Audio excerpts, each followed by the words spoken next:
करना चाहते हो तो उससे बड़ा मूर्ख कोई नहीं है कि किसी को बर्बाद करके तुम आबाद हो ही नहीं सकते, सुख से रह ही नहीं सकते।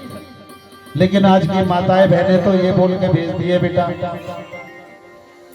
शादी विवाह हुआ तो विवाह से पहले क्या बोलती हैं, देख बेटी अब सुन, ये कलयुग के माता पिता, बेटी सुन, ये छोटा सा मोबाइल है, इसे जो है ना अपनी अंटी में लगा कर रखना, यहाँ दबा लेना। और लेडीज को आप मोबाइल दे दो, चाहे छोटा हो या बड़ा, अगर ढूंढ दो तो हमें बता देना, ढूंढ ही नहीं सकती। वो अपनी इच्छा से दिखा दे तो दिखा दे, बाकी आप पूरे घर में तलाश कर लेना, सारे कपड़े उसके जो संदूक में से निकाल के सब देख लेना, मोबाइल दिखाई नहीं देगा। जो चीज छुपानी है छुपा देगी, ऐसी तो आपको नहीं मिलेगी। और वो मोबाइल देके पता क्या बोलती है आज की माता विवाह के, बेटी तू जहां जा रही है घबराना मत, हम तेरे साथ हैं। अपने भाई को तो तू जानती है कितना पहलवान है, अपने पिता को भी जानती है। अगर तेरा पति जरा सा भी कुछ बोल दे, जरा सा भी, और सास अगर सांस भी निकाल ले, एक गिलास पानी भी मांग ले, तुरंत फोन कर दियो, 1 मिनट नहीं लगेगी, तेरे भैया और पापा में इतने पंप मार दूंगी, तू तो बताएगी एक बात कि देख मुझे जो पानी मांगती हुई ने डांट दिया मेरी सास ने, लेकिन मैं इतने पंप मार के भेजूंगी पूरा ऐसा करके। और उस मूर्ख को कुछ नहीं पता नहीं है तेरे साथ क्या हो रहा है, पिता को तुम्हारी बेटी पे डंडा बजा दिया है, इतनी तुम्हारे जिगर का टुकड़ा थी, अरे उन्होंने इतना अत्याचार कर दिया ससुरालियों ने। और वो कुछ मूर्ख हैं, दौड़े चले आए बिना पूछे बिना बात किए, जाते जहां लड़की भी है ये उनके साथ हाथापाई शुरू कर दिए, बदतमीजी शुरू कर दी है। और उसके बाद क्या हुआ, चल बेटी घर, अभी इस पे मुकदमा लगवाते, इसका दिमाग ठीक करते हैं। जाके FIR कर दिया, उनका कोई दोष नहीं है, कुछ नहीं है। अरे 1 गिलास पानी मांग लिया, मत देते, कम से कम उसका विनाश तो ना करते, विनाश तो ना करते। यहाँ विनाश के लिए आते रहे हर गए, FIR की, पूरा परिवार जेल में पड़ा है, सास भी जेल में, देवर जेल में, जेठ जेल में, ननद जेल में है, कोई बाहर नहीं है।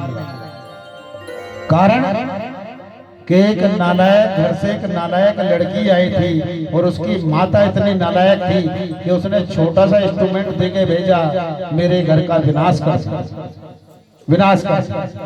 अरे 1 लाख 2 लाख रुपए अगर या 10 लाख भी चाहिए, जाके उनसे मांग लो, लेने के बाद मत दो, यही तो हो सकता है।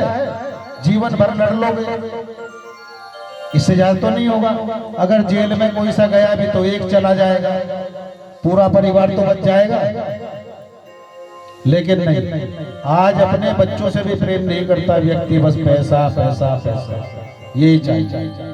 एक दूसरों के अंदर बुराई देखना, और पैसा चाहे जहां से आओ, चाहे किसी कोई बर्बाद हो या आबाद, मुझे इससे कुछ लेना देना नहीं है, पर पैसा आना चाहिए, ये स्थिति बना रखना। और सदैव इस तरह का पैसा जब आपके घरों में आता है, वो आपका बेटा विनाश ही करता है, विनाश करता है। वो चाहे जितना ले आओ, तुम 4 ट्रक भर के लाओ, विनाश करेगा।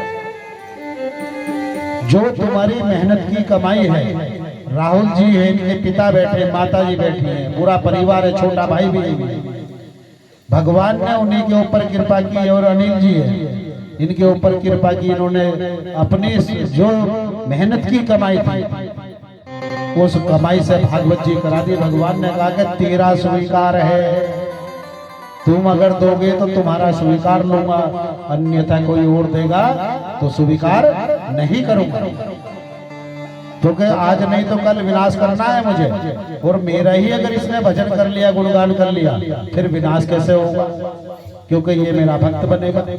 भक्त बनेगा तो मैं विनाश भक्त का नहीं करता हूं। यहाँ बदनामी भगवान की भी, तो इसलिए वो प्रेरणा भी नहीं देते, बार बार रोकते। कुछ राक्षस प्रवृत्ति भी रोकती है, कलयुग जिसका आप नाम लेते हो। लेकिन एक चीज और बता दें बेटा, जो 5 तत्वों से बना शरीर है, अग्नि जल वायु आकाश पृथ्वी, ये सब माटी का बना है और माटी में ही मिल जाना है। साथ किसी के कुछ नहीं है, सब यही रखा रह जाएगा। अगर जाना है तो अच्छाई और बुराई ये जानिए। आप धर्मात्मा हो, धर्म करते हो, तो भगवान आपके ऊपर कृपा करेंगे और आपके जाने के बाद ये संसार भी रोएगा, याद करेगा कि हरि का भक्त था, भगवान का भक्त था, और आज हमारे मोहल्ले से या गांव में से या शहर से या जिले से वो भक्त चला गया है। बहुत दुख की बात, बहुत दुख की बात। बुरा करोगे तो लोग क्या बोलते हैं? ठीक रहा, ये गया ना तो ठीक रहा, बोलते हैं ना। कारण कि इसने ना कभी कोई धर्म किया है, ना कोई कर्म किया है, बहुत नास्तिक व्यक्ति था, इसके अंदर कोई आस्था नहीं थी भगवान के प्रति। ये गया तो ठीक रहा। फिर ये बोलते शराबी कबाबी हो, वो गुजर जाए, क्या बोलोगे? यही बोलोगे ना, पूरे मोहल्ले को परेशानी करता था शराब पी के, ये चला गया तो ठीक रहा। लेकिन जब धर्मात्मा के साथ ऐसा हादसा होता है और भगवान उसे लेके जाते हैं, उसका जो पार्थिव शरीर होता है जहां से उठता है और शमशान तक लाइन ही लाइन होती है, जिसे जिसे पता चलता है दूर दूर से दौड़ के वही पूछते कि आज बहुत गलत है। ये शमशान आपका असली परिचय देता है। यहाँ तो हर आदमी ने मुझ पे ताव दे रखा है, मैं हूं, मैं हूं, ऊंच नीची नहीं होने दूंगा। यही है ना सब जीवन में जो चल रहा है। और जाटों के लिए तो स्पेशल बोल रहे हैं, इन्होंने अपना विनाश स्वयं कर लिया है। ये आपस में ही लड़ लड़ के मर गए, बाहर कुछ नहीं कर पाए, कोई सत्कर्म ही नहीं कर पाते। लेकिन इनके पास अगर कोई जाकर बोल दे कि वो आज पानी मुझे करना है, मेरा वार है, तो ये समझो उसका आखिरी बार है। कौन सी पिस्तल की गोली कब किधर से आ जाए, या फावड़े से गर्दन काट दे, पलकटी से काट दे, कुछ भी कहा नहीं जा सकता। आखिरी बार के लिए आगे ना तू रहेगा और मेरी मूंछ ऊपर रहेगी। ये मूंछ अपनी डाउन कर लो भैया, थोड़ी नीचे कर लो, 5 मिनट के लिए हाथ नीचे घुमा लिया करो कि चलो कोई नहीं भैया, आज तुम कर लो, कल हम कर लेंगे। ये सब कुछ यही तरह रह जाना है, कुछ नहीं जाना। अगर जाना है तो तुम्हारी अच्छाई और बुराई और सत्कर्म तुम्हारे साथ जाते हैं। जो शमशान तुम्हारा परिचय देता है, आप देखते होंगे, हम तो यहाँ ज्यादातर जाटों का ही सुनते हैं कि फलाना ये है, ढिकड़ा वो है, उसने उसको मार दिया, उसने उसको मार दिया। कोई दूसरा तो इनसे नहीं मरा, पर आपस में मारे जा रहे हैं। अपनी संख्या क्यों कम कर रहे हो? अरे थोड़ा दिमाग से काम लो।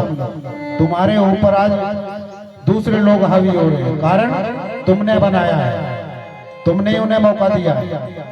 आज यहाँ के मुख्यमंत्री अगर कोई होता तो चौधरी होता, लेकिन तुम्हारे कर्मों के हिसाब से वो चौधरी मुख्यमंत्री तो छोड़ दो, वो विधायक नहीं ढंग में बन सकता। अगर बन भी गया तो आप ही लोग टांग खींच दो, आप ही चले जाओगे। अरे मैंने तो वोट नहीं दी तुझे, तू कैसे जीत गया? जैसे कि एक वोट से जीतना था, बस वहीं पहुंच जाएंगे, चाहे वो लाखों लीड से जीता हो, पर जाएंगे मैंने तो वोट नहीं दी, इसका मतलब इसने गड़बड़ जरूर की है, चीटिंग है, चीटिंग। अरे ये चीटिंग और दाएं बाएं कर लो, अपना तो विनाश ना करो, अपने आप को संवार लो। आज आपको यहाँ जानते हैं लोग कि आप कौन हो, ये परिचय यहाँ के लिए, इस बेल्ट के लिए, लेकिन इससे भी आपने वो नाम मिटा दिया है, कोई जान नहीं पाए। बाहर जाओ, राजनीति में आपका क्या अस्तित्व है? कुछ रहा, कुछ रहा है? कुछ नहीं। मिटाया किसने? हमने सोया। मोच ऊपर, मेरी मोच नीचे नहीं होनी पाई। अरे 5 साल तू मोच नीचे कर ले, 5 साल वो कर लेगा, जरूरी है सारी उठाने? अब उसे अपना कर लेते जो कल्याण करेगा। हाँ, उसका समर्थन करो, साथ रहो और अच्छाई के लिए प्रेरित करते रहो। ये सुन, काम करना अच्छे, मैं भी तेरे साथ। अगर अच्छे करेगा तो साथ, समाज का कल्याण करना और सभी वर्ग को साथ लेके तब आगे बढ़ना, तो अच्छा है। नहीं तो मुजफ्फरनगर को तो आप जान रहे हो क्या हाल है। मुजफ्फरनगर हो या मेरठ या गाजियाबाद हो या बागपत, जाट जहाँ है वही बस आपको ये याद मिलेगा। बोलो वृंदावन बिहारी लाल की जय। थोड़े अच्छे कर्म क्या करोगे समाज में। आप में एक चीज बहुत अच्छी है, बता दें क्या है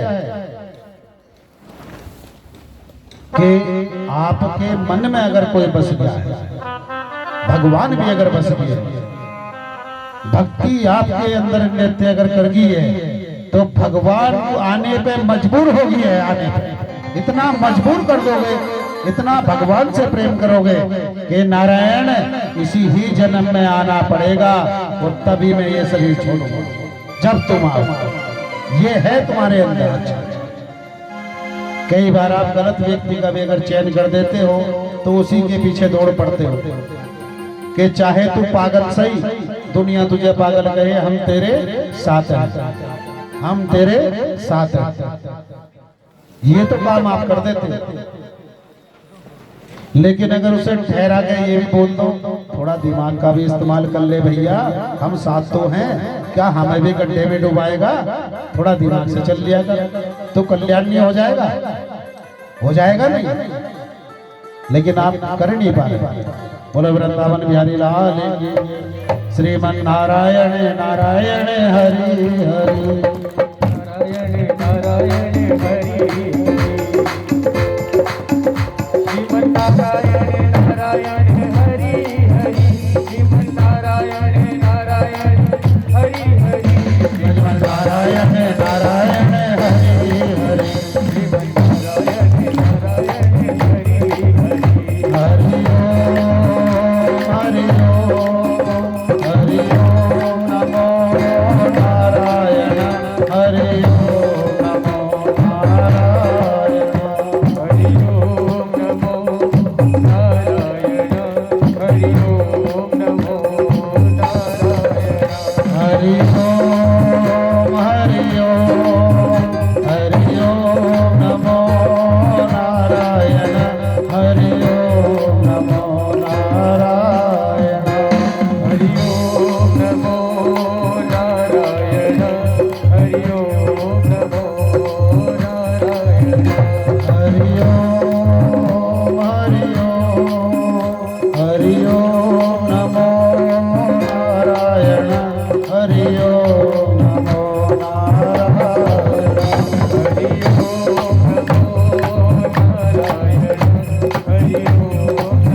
सभी से माताओं बहनों एक विनती है, अपनी सास का मान सम्मान किया करो, और जो सास है उसका भी फर्ज है कि अपनी बहू का वो भी सम्मान करे। सम्मान सब चाहते हैं, और अगर लेना है तो देना पड़े तब मिले, जो दोगे वही वापस लो। तो ये समझ लो कि जो भी पहल होनी है वो हमारे से होनी, और हमें ही अगर पहल करनी है तो अच्छी पहल करें जिस जीवन में अच्छा हो, और एक दूसरे की से थोड़ा ऊपर उठ के भगवान के भक्त बनो, भगवान की पूजा पाठ अर्चना शुरू करो। अपना दुख सदैव गोविंद के सामने रोना चाहिए या संतों।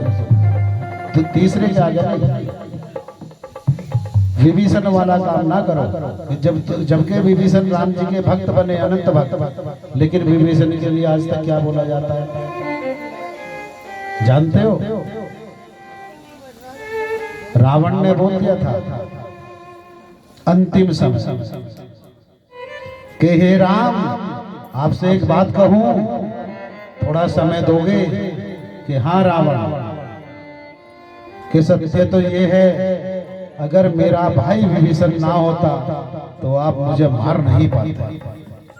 भगवान ने मुस्कुरा के कहा कि ये तो सत्य है रावण, तू इतना हरि का अनंत भक्त है, इतना बड़ा भक्त है कि मैं तेरा वध नहीं कर पाता अगर तेरा भाई विभीषण ना हो।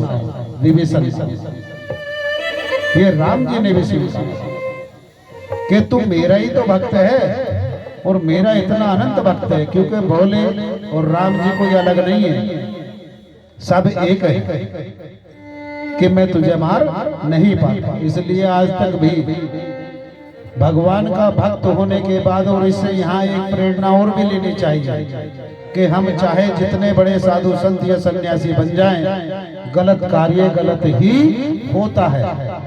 एक डिसीजन भी अगर आपका गलत है तो जीवन पर्यंत आपको बर्बाद करता है, परेशान करता है,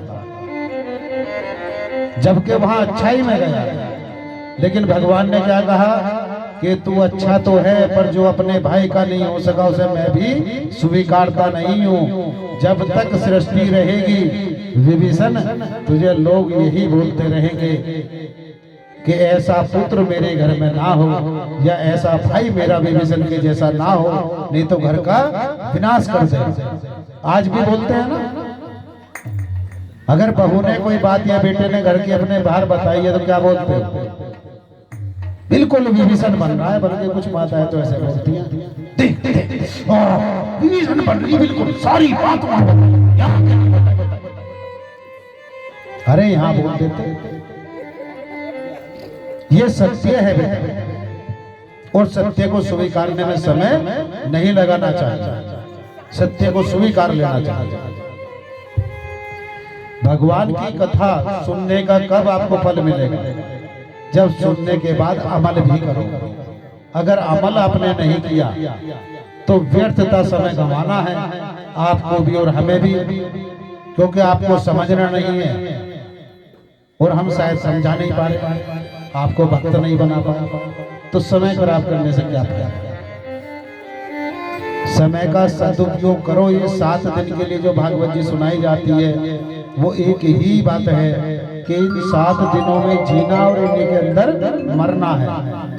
जिसका संडे में जन्म हुआ है वो ट्यूसडे में, सैटरडे में, वेडनेसडे में कभी भी जा सकता है, इतवार सोमवार मंगल बुध कभी भी जा सकता है। जो मंगलवार में जन्मा है तो उसकी मृत्यु का दिन शनिवार भी हो सकता है, कोई जरूरी थोड़ी ना कि मंगल में जाना। इसलिए बोला जाता है कि 7 दिनों का जीवन है और इसे अच्छी तरह जीना चाहिए। एक दिन भी जो 7 दिन भागवत जी सुनते हैं, एक दिन भी मिस नहीं करते, ये समझो अपने जन्म का, जीवन का कल्याण करते हैं, कल्याण करते हैं। पूरे दिन की भागवत जी में से कुछ ना कुछ तो आपके याद रहेगा, कुछ तो आपके अंदर अवगुण हटेगा, कोई तो गुण आपके अंदर आएगा। अगर एक गुण भी आपके अंदर आ गया या आपके बच्चों के अंदर आ गया तो पूरा जीवन जब तक मृत्यु लोक में है उसका तो जीवन धन्य रहेगा। उसके माता पिताओं की भी सराहना होगी कि फला का बच्चा ऐसा है, उसका बच्चा इतना अच्छा है, उसकी पुत्र वधू इतनी अच्छी है। क्योंकि संस्कारवान होना और कुसंस्कारी का क्या होता है? एक बच्चा कुसंस्कारी हो, अपने माता पिता भाई बहन सबको लेकर डूब जाता है। क्या बोलते हैं? अरे फला का लड़का इतना नालायक है। जो पिता का मान सम्मान था लोगों ने वो भी करना बंद कर दिया है, कारण कि बेटा नालायक है। एक ही नालायक घर को डुबा देता है, एक ही नालायक डुबा देता है। और अगर कोई लायक है तो वही घर को तैरा देता है।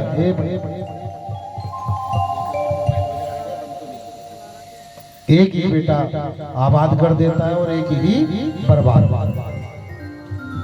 जिसके हाथ में नाव की पतवार देनी हो कई बार विचार करना चाहिए, लाखों बार, कि हे प्रभु अपने जीवन की पतवार आपके हाथ में दे रहा हूं, आप तारो या डुबा दो, वो आप जाओ, वो आप बोलो वृंदावन बिहारी लाल की जय। यहाँ सुखदेव जी 12 वर्ष अपनी मैया के गर्भ में रहे। जब भगवान शिव अमरनाथ गुफा में पार्वती मैया को अमर होने की कथा सुना रहे थे तो सुखदेव जी तोते थे पहले जन्म में, जो इनका पूर्व जन्म था वो तोते का था, और राधा मैया के अनंत भक्त थे।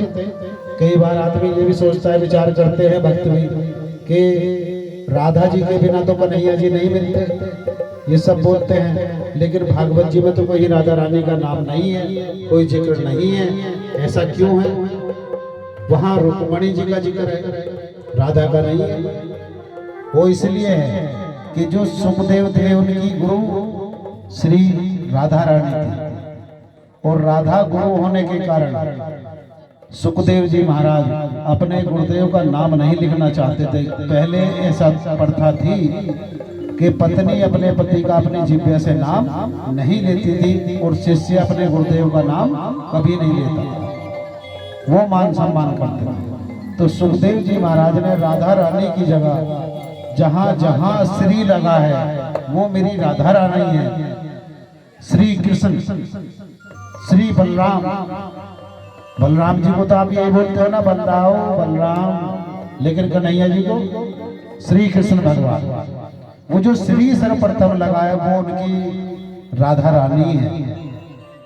पूर्व जन्म में शिष्य थे और इस जन्म में भी शिष्य रहे हैं, तो अपने गुरुदेव का नाम नहीं लिख पाए थे, नाम के बजाय लिख दिया श्री। और श्री जी जहाँ लगा हो, श्री के बिना तो मेरे कन्हैया जी अधूरे हैं। श्री जी जब तक कृपा नहीं करती, भक्ति चाहे आप जितनी कर लो, कृष्ण कृष्ण पुकारो, कभी कन्हैया नहीं मिलेंगे। और राधा राधा पुकार तो दौड़े चले आएंगे। एक भजन है ना, राधे राधे जपो चले आएंगे बिहारी, वो सत्य बात है। जपोगे तो चले आएंगे, नहीं जपोगे तो राधे राधे राधे। यहाँ जो अमर कथा जब चली तो पार्वती मैया ने हुंकारे देना शुरू कर दिया, हो करती रही, और भोलेनाथ जी कथा बोलते रहे। वहीं सुखदेव जी महाराज ऊपर बैठे थे तोते के रूप में। जब देखा कि पार्वती तो नहीं बोल पाई माता रानी, तो हाँ नहीं कर पाई, और मैया ने अगर हाँ नहीं करा तो भोलेनाथ जी कथा को विराम दे देंगे, और अगर ऐसा हुआ तो फिर अमर नहीं हो पाऊंगा। आज भी आपने सुना होगा कि अमरनाथ गुफा में जाओगे तो 2 कबूतर मिलते हैं। कबूतरों के बारे में सुना होगा, जो अमरनाथ गए हैं या जिन्होंने पढ़ के भी देखा होगा, वो उसी समय के वहां जब अमर कथा सुना रहे थे भोलेनाथ जी, तो 2 कबूतर और एक तोता थे। तोता सुखदेव जी महाराज थे, और वे 2 कबूतर आज भी कबूतर के ही रूप में वही विराजमान। जिस व्यक्ति को उनके दर्शन होते हैं वो स्वयं ये मान लेता है कि मुझे नारायण के दर्शन हुए, नारायण के दर्शन हुए। जिसको भी वो कबूतर आज भी दिखाई देगी अमरनाथ गुफा में, ये समझ लेना उसके पास धन धान्य रिद्धि सिद्धि इतनी थोड़ी चली आएंगी कि आप कल्पना नहीं कर सकते, क्योंकि स्वयं नारायण का ही स्पर्श हो रहा है। ये वो कथाएं हैं। कई बार भागवत जी को आदमी बोल देता है घर में बैठ के, मैंने तो बहुत भागवत पढ़ी है। होता है, पढ़ते हैं पढ़े लिखे कि मैंने तो बहुत भागवत जी पढ़ी, गुरुजी मेरा तो कल्याण नहीं हुआ। अरे भागवत जी पढ़ना रट्टा मारना अलग बात है, कल्याण तो तब होगा जब उसका अर्थ जानोगे कि अर्थ क्या है, जड़ चेतन क्या है। और जड़ अगर कमजोर है तो पेड़ तो अपने आप ही सूख जाएगा बेटा। कोई आकर थोड़ा सा हिला देगा तो नीचे जाता। भागवत जी हर घर में होनी चाहिए, और माथे से जब घर से निकल के चलो तो भागवत जी के ऊपर माथा टेक के चलना चाहिए, क्योंकि भागवत ही भगवान है। और भगवान का जब स्पर्श करके चलोगे, भागवत जी आपके घर में रखी है, अगर आपने भागवत जी का रखी हुई का मान सम्मान कर लिया तो जीवन का कल्याण कर लो, अपने जीवन का कल्याण कर लो। अगर हम पूछने लगे ना अभी, अच्छा तुम्हारे कितने घरों में भागवत जी है, रामचरितमानस है, तो एक दूसरे को देखेंगे, इसने हाथ उठाया, चल झूठ झूठ तू भी उठा दे, महाराज जी को क्या पता। पर भीड़ में अपमान ना हो जाए। होता है ना 3 घरों में, चौथा भी, बस 4 है, बताओ 5वें में और कहीं नहीं। जबकि ये होना चाहिए। अगर हम धर्म के प्रति सचेत रहना है, खुद को पहचानना है कि हम यहाँ क्या करने आए हैं, क्या हमारा उद्देश्य है, किस तरह अपने जीवन का कल्याण करना है, समाज का कल्याण करना है, जीवन का निर्वहन करना है, किस तरह हमें रहना चाहिए, क्या करना चाहिए, वो सब आपको भगवान सिखाते हैं, भगवान ही आपको बताते हैं। और स्पर्श करने मात्र से वो इतना कल्याण अवश्य करते हैं कि तू मुझे ढूंढ मत, तेरे अंदर ही हूं मैं, तेरे प्रेम में हूं, बस प्रेम करना सीख ले तो मैं प्रकट तुरंत हो जाऊंगा। और जब तक तू मेरा प्रेमी नहीं बनेगा, ज्ञानी चाहे जितना बड़ा बन ले, मैं प्रकट नहीं होता, प्रेम से प्रकट। आज क्या हाल है तुम्हारे घरों का? घर बहुत बड़ा है, घर तो अच्छा बनाया है, कोठी बंगला जो भी कह दो, लेकिन भगवान का 300 रुपए वाला वो है तुम्हारे घरों में, रेडीमेड मंदिर। गलती से दुकानदार ने ये बोल दिया ना कि ये 1100 रुपए का है, 1100 का बता रहा, मेरी पड़ोसन 700 का लेके गई है, तू 1100 का बता रहा, 500 का देना हो तो दे, 700 में भी 500 बोलेंगे और चल दे। कारण कि हमें तो बड़ा बड़ा चाहिए, पर भगवान तुम्हें क्या जरूरत है, छोटे से भी काम चला लो लकड़ी वाले में, वो कोने में टांग देंगे, तुम नीचे पैर भी नहीं रख सकते, तो गंदा भी नहीं कर सकते घर में। अरे भगवान को यहाँ बसाओ, यहाँ। और घर अगर बड़ा बना है तो एक अच्छा सा मंदिर बनाओ कि ये नारायण, ये तुम्हारा रूम है, ये तुम्हारा कमरा है, तुम्ही ने तो सब कुछ दिया है, और तुम अगर मेरे घर में विराजमान हो, मुझे कोई कमी नहीं है प्रभु। जहां तुम विराजमान नहीं हो वही सारा सर्वनाश होता है। जहां आपकी कृपा हो, जिसके ऊपर कृपा हो, उसका कोई विनाश नहीं कर सकता, नहीं कर सकता।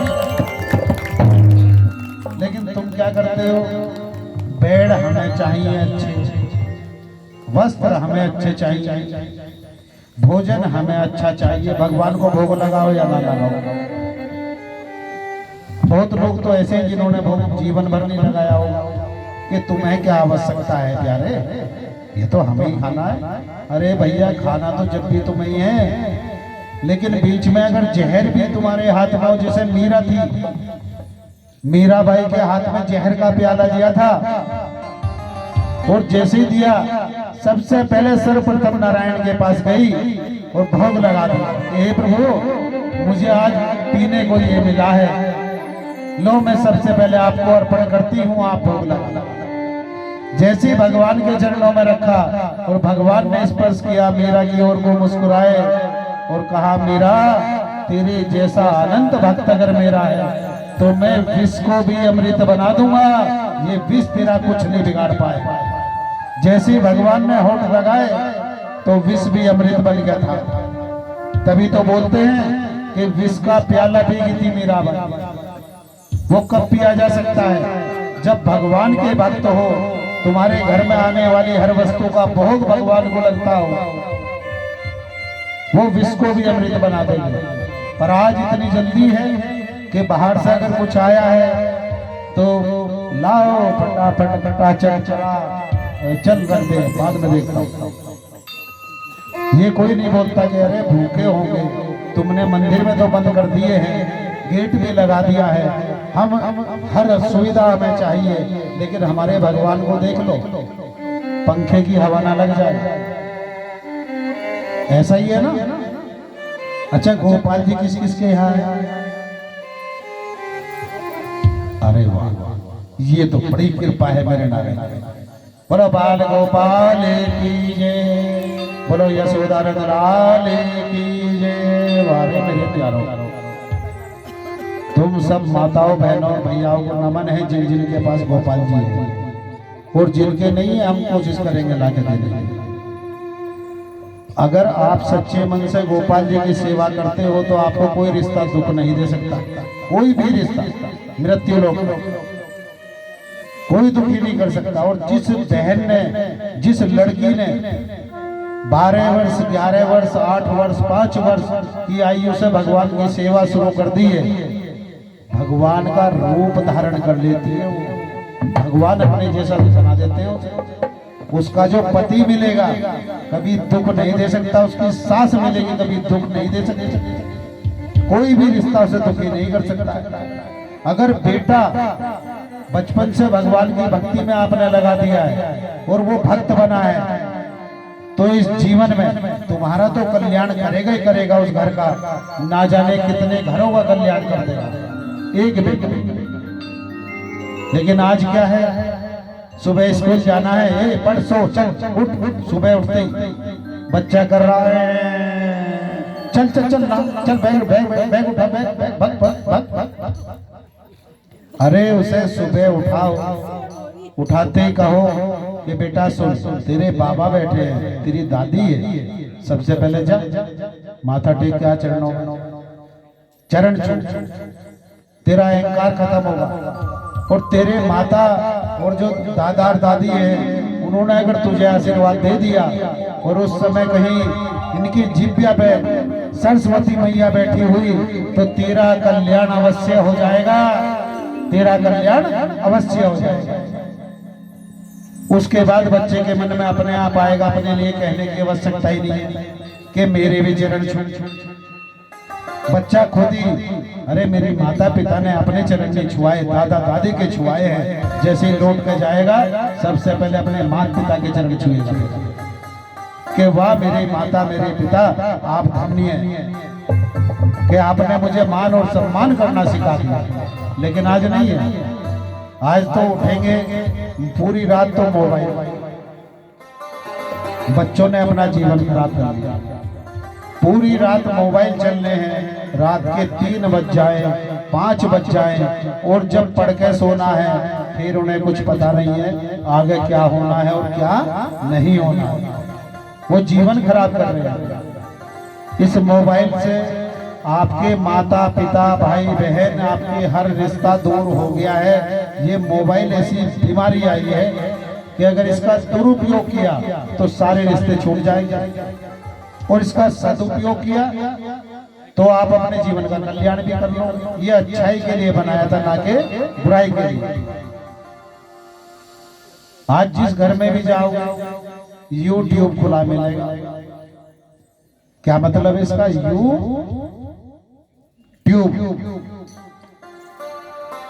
यू माने क्या होता है? तुम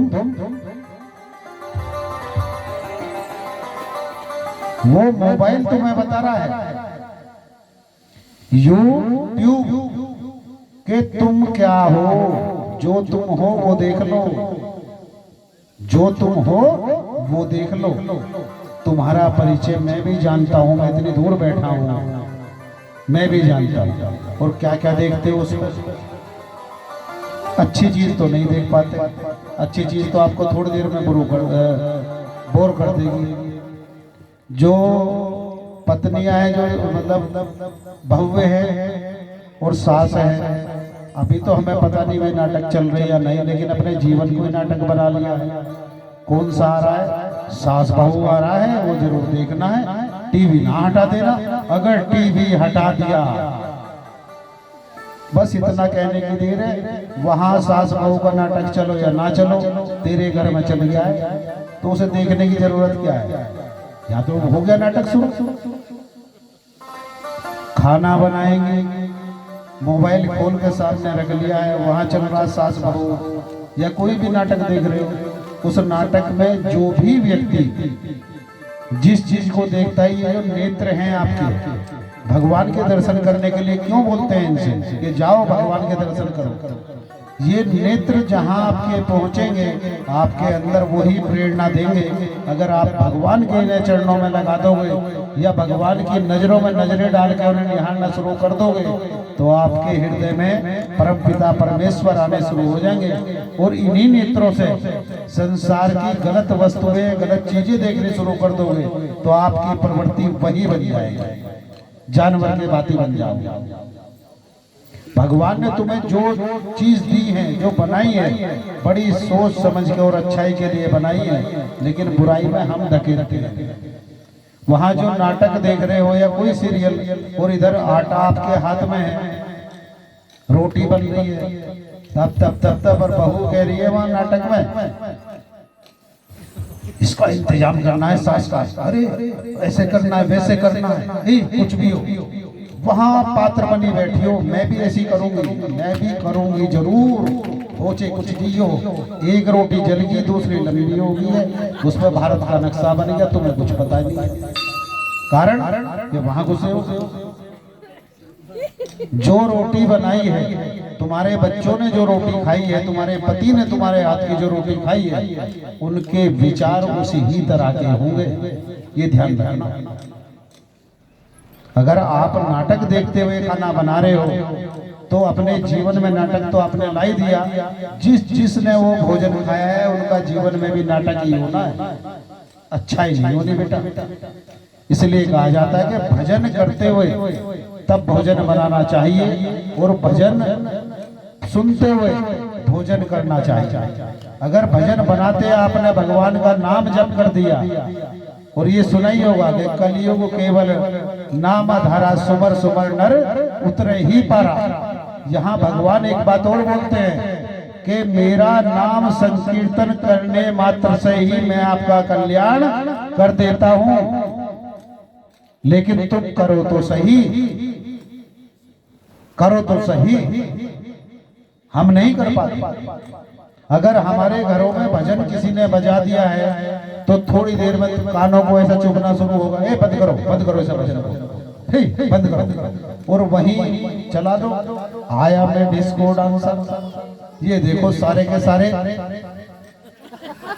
पूरा डिस्को करेंगे, शरीर की एक्टिविटी बदल देंगे। कारण कि वहां क्या बज रहा है, आया मैं डिस्को डांसर। अरे अगर तुम्हें एक डांसर गाना डांसर बना सकता है तो मेरे गोविंद का भजन भी तुम्हें हरि का भक्त बना सकता है, हरि का भक्त बना सकता है। कि जो एक्टिविटी मेरी इस गाने पे बदली है वही एक्टिविटी मेरा भजन भी बदल देगा। अगर हर घर में भगवान का भजन बज रहा हो तो राम में नगरी हो जाती है। राम में एक घर में भजन बजने का अर्थ है कि 4 घरों का शुद्धिकरण करना, 2 इधर के और 2 इधर के, 5वां वो खुद है, शुद्धिकरण कर देता है।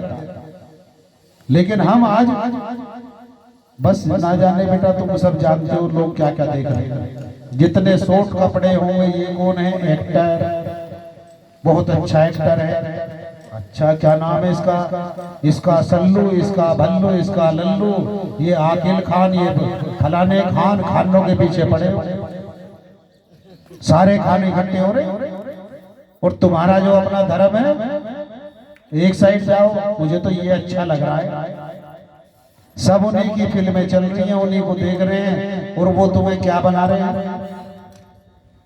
जो एक्टर या एक्टरनी है वो आपके अंदर वासना भरते हैं, वासना। जब जब आप कोई पिक्चर देखोगे या गलत चीज देखोगे, गलत वीडियो देखोगे, तो आपके अंदर वासना, आयु नहीं देखती वासना कि आपकी आयु 80 वर्ष है या 5 वर्ष है, वो आयु नहीं देखती, वो वासना भरते। और तुम्हारे माता पिता का संग तुम्हारे जीवन में उपासना बढ़ता है। अगर बच्चे अपने माता पिता के पास शादी विवाह के बाद भी 1 घंटा भी बैठ के उनसे अच्छाई और बुराई उनकी पूछ ले, अरे पापा कोई दिक्कत तो नहीं है, सब ठीक है ना, तो पापा को चाहे लाख दिक्कत हो लेकिन अपने बेटे को नहीं बताएगा कि मैं दिक्कत में हूं, और इतना खुश हो जाएगा कि मेरे से कोई पूछने वाला है, आते ही पूछता है मेरा बच्चा। अरे भगवान सबको ऐसे ही पुत्र देना, इतना करने मात्र से। और जो बहू, जब सास थोड़ी टेंशन में हो या लगे कि ये भले ही मुझ पे गुस्सा हो, उनके पास जाके, अरे भैया या सासू माँ या माता जी जो भी बोलते हो, आप क्यों परेशान हैं, सब ठीक होगा, कोई दिक्कत है, कुछ लाना हो तो मुझे बताओ। वो सास अपनी बेटी को जीवन भर याद नहीं कर पाएगी, बहू ही बहू चिल्लाएगी कि मेरी बहू बहुत अच्छी है, हे भगवान ऐसी बहू सबको देना, सबको देना, यही चिल्लाएगी।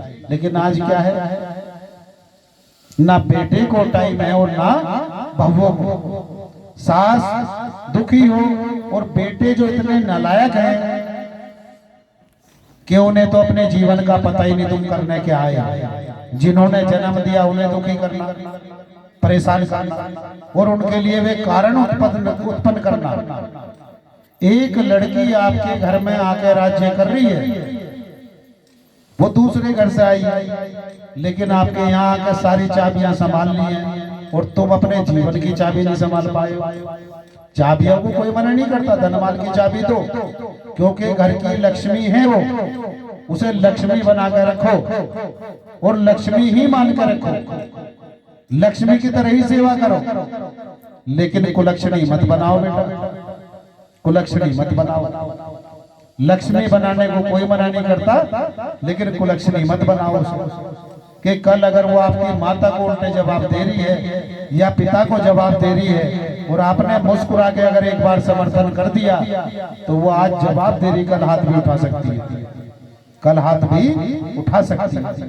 बढ़ावा सर्वप्रथम पुरुष ही देता है। जिसे आप जीवन भर बेटा बेटा बेटा बेटा करते हो, वो जीवन भर तुम्हें दुख देता है। फिर आगे अगर बहू ने कुछ कहा है, कोई बात की है, कोई कर्म ऐसा बन गया है, तो वो सबसे पहले उस पुत्र का ही कारण है, उसी ने बनवाया है। वो नहीं सोच पाया कि एक लड़की अपना मायका छोड़कर तेरे घर आई है, 1000 किलोमीटर दूर से भी, वो अपने माता पिता को आज तक नहीं छोड़ पाई है, अपने भाई बहन को नहीं छोड़ पाई है, और एक रात में तुमने ऐसी पढ़ाई पढ़ ली है कि अपना परिवार ही त्याग दिया, सब छोड़ दिया, जबकि बेटी नहीं छोड़ पाई। यहाँ पुरुष में एक गड़बड़ है। एक स्त्रियां जो अपने पति का मान सम्मान अपने पुत्रों से नहीं कराती, पिता का जो बच्चे मान सम्मान नहीं करते, आजकल ज्यादातर माताएं ऐसी हैं, वैसे माताओं बहनों, कि जब बच्चा थोड़े से बड़े होंगे, तुम्हारे पति की या तुम्हारी जैसी भी बात रही हो, तो बच्चे की सहानुभूति लूटने के लिए कुछ नहीं देखती, वो आंख बंद करके क्या बोलती है बता दे, ये जो तेरे पिता है ना बहुत दुष्ट थे, बहुत नालायक थे, बहुत अत्याचार करे, इन्होंने मुंह भर के बोलती है, ऐसे नहीं बोलती जैसे हम बोल रहे, बहुत अत्याचार करे, बहुत अत्याचार करे इन्होंने। अब लड़का भी भैया बच्चा जो भी होगा, क्या अरे मैं जब दुल्हन आई थी ना, आती चांटा मार दिया था मेरा, उससे जब तेरा जन्म हुआ उस दिन मुझे याद है बारिश पड़ रही थी, तूफान बहुत बढ़िया आ रहा था और ठंड का मौसम था, और तेरा जन्म हुआ आते ही मेरे लात मार दी थी, ये बहुत अत्याचारी। आज तुम्हारे छोटे शब्दों ने उस बच्चे के मन में पिता के प्रति नफरत भर दी है, और जैसे जैसे वो बड़ा होगा, वो तुम्हारा तो सम्मान दूर की बात है, तुम क्या अपना सम्मान कराओगी, वो पिता का सम्मान जिसने पुत्र ने नहीं किया है। ये लिख के दे रहे हैं, जिस माता ने अपने पति के खिलाफ अपने बच्चों को भड़काया है, वो माता जीवन भर सुखी नहीं रह सकती। पति का अपमान जिसने कराया है, जिस पुत्र ने पिता का अपमान किया है, वो सम्मान का पात्र नहीं हो सकता, इस जन्म से कहीं भी सम्मान मिल ही नहीं सकता। जबकि बोलना क्या चाहिए,